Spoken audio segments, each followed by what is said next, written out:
It's Luke from Broke Boys here. So, I'm here with my stories as usual, and today I'm here with my story about how I basically ego deathed, aka overdosed on thinking. Now, before I get started, please don't try to do this. You will probably die, but here's my story on how I beat it. So, we'll start off at the beginning where I want to do a little bit of Sid. Acid, the trippy stuff, the little trippy papers. So I hit up Jake, and Jake has an extra tab left. I don't even remember how, but he has an extra tab, 350 UG. It doesn't sound like a lot, but just wait until you hear the story. So I bike over to Jake's house. Jake comes outside, he gives me the tab, and it's kind of funny because I actually dropped the tab midway biking home. So it's on the ground, and I have my phone light out looking for it, and I find the tab, put it back in its little container, and I bike back home. So I'd say it's around like 11 p.m., and I'm chilling in my room. I'm like, I think I'm going to take the tab now. May have been 10, 11, no one cares. But I take the tab, and at first I noticed that, hey, this is pretty chill. 350 ain't that bad. My first trip was 350, so I was expecting a similar experience. But holy shit.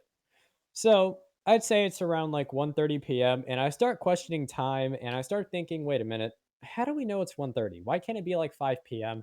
And then I figured, well, it's nighttime. I guess it makes sense that we have time. But I start thinking about it a little more, and it doesn't make sense to me why time even exists. So I just consider myself an idiot at that point. I go, Luke, you're overthinking it. Time is time. It helps us do stuff. It helps us plant crops. It helps us time our masturbations. It helps us do time stuff. So I'm sitting there. It's like 2 in the morning, and my mom is like, "Look, Abe, go to your room." Because it's 2 in the morning. I usually go to my room at 2 in the morning. So there I am in my room, and I'm chilling on my bed, and there's no way I'm falling asleep.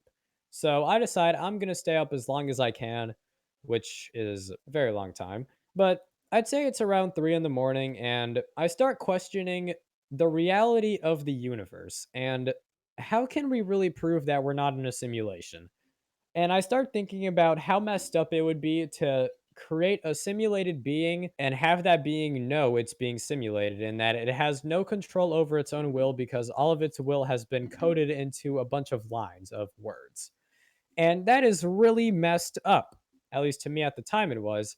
So I start thinking about it a little more and I start to break it down into five different sections. And I come to the conclusion that I don't remember these five sections at all, so I can't really talk about them. But what I do remember is that I sorted them out into two categories. I sorted it out into reality and non reality. Non reality is we are fake, and reality is that we are fake yet can't prove it. And that's where I was at for a little bit. Then I started to think about it a little more, and I started to think about the processing power that would take to simulate an acid trip. Because acid could be a fake drug created in a fake universe full of fake beings, but how do they know to make this look real? How do they know how to make a simulated universe look real?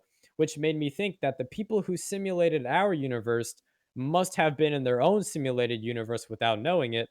So if they created their own simulated universe, they would know how to make it look real because they're living in one of those universes.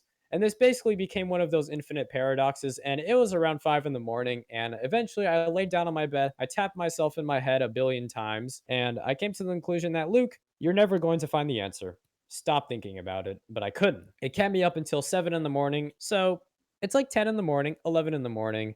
And my mom wakes up. She's like, Luke, go do your summer school stuff because I got summer school, but it's easy. So I'm not even worried about it. And I start watching the videos, taking the tests, and I realize I feel like shit. I feel like I am about to blow up. And the after effects are hitting me. I'm not tripping anymore, not thinking, but my colors look weird and my vision is all types of messed up. It feels like you stretched my FOV, but like you stretched the FOV, but you put it in a smaller space.